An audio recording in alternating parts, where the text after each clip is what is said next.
Assalamualaikum semua. Halo, nama aku Tiara Indah Pratiwi, kelas AP21A. Aku bakal jelasin tentang teori organisasi nih. Stay tune ya semua. Oke, about organizational theory.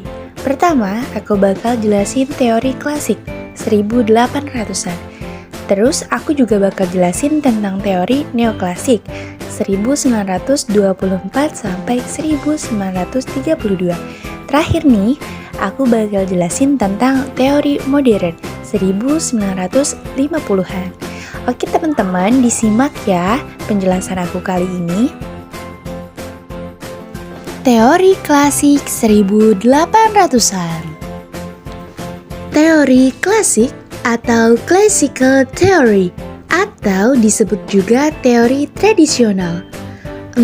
Kira-kira kenapa ya teori ini disebut teori tradisional?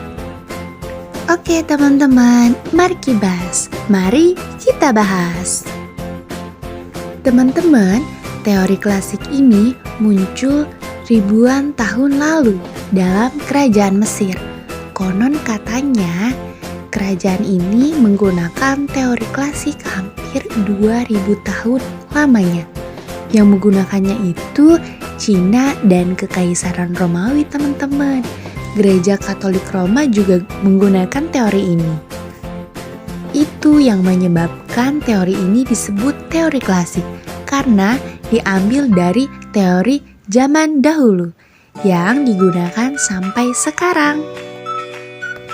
Tahu gak sih teman-teman, teori klasik berkembang dalam 3 aliran, birokrasi, teori administrasi, dan manajemen ilmiah. Aku bakal bahas teori birokrasi dulu ya. Kata birokrasi berasal dari kata legal dan rasional.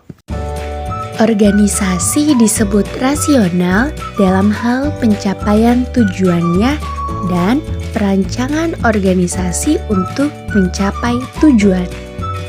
Weber juga mengemukakan karakteristik birokratik sebagai berikut.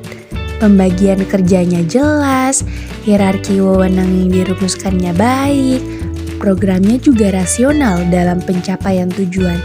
Pokoknya, birokrasi ini paling ideal kalau digunakan dalam suatu organisasi. Oke, next, aku bakal bahas teori administrasi. Teori ini berkembang sejak tahun 1900 oleh Henry Fayol 1841 sampai 1952. Fayol memerinci fungsi-fungsi kegiatan administrasi menjadi elemen-elemen manajemen perencanaan, planning, pengorganisasian, organizing, pemberian pemerintah, commanding, pengkoordinasian, coordinating, dan pengawasan, controlling.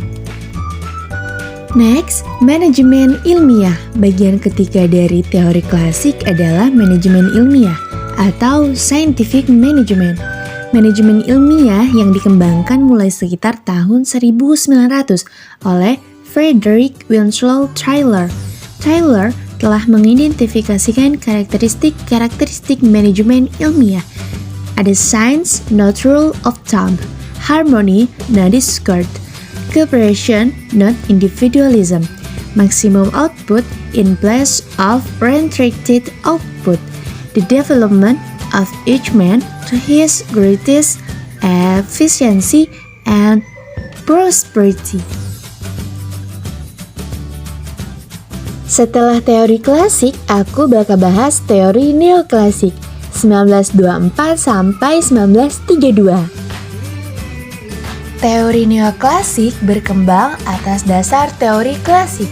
Anggapan dasar teori neoklasik adalah menekankan pentingnya aspek psikologis dan sosial karyawan sebagai individu maupun sebagai bagian dari kelompok. Teori neoklasik mengemukakan perlunya partisipasi atau melibatkan setiap orang dalam pengambilan keputusan. Jadi, tidak boleh mengambil keputusan secara sepihak ya. Harus melibatkan karyawan, juga atasan. Semua elemen harus ada dalam pengambilan keputusan. Kedua, ada perluasan kerja atau job enlargement. Ketiga, ada manajemen bottom up. Terakhir, aku bakal jelasin tentang teori modern 1950-an. Teori modern mengemukakan bahwa organisasi bukanlah suatu sistem yang tertutup, yang berkaitan dengan lingkungan yang stabil. Tetapi, organisasi adalah suatu sistem yang terbuka. Kita bebas memberikan ide dan pikiran kita dalam sebuah organisasi. Dan tidak ada ketertutupan antara sebuah organisasi.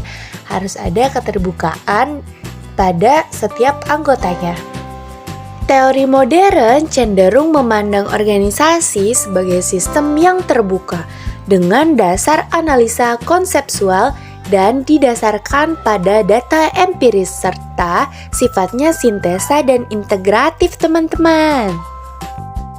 Teori modern juga menekankan bahwa organisasi dan lingkungannya adalah saling keterkaitan, masing-masing tergantung pada yang lain sebagai sumber. Jadi, tidak berdiri sendiri-sendiri ya. Mereka saling keterkaitan, ketergantungan, dan bekerja sama. Sekian dulu ya penjelasan aku tentang teori organisasi. Nanti kita bahas lagi, oke? Maaf ya kalau misalkan aku ada salah-salah dalam mengucapkan kalimatnya. Oke, tetap jaga kesehatan teman-teman semua. Jangan lupa patuhi protokol kesehatan. See you.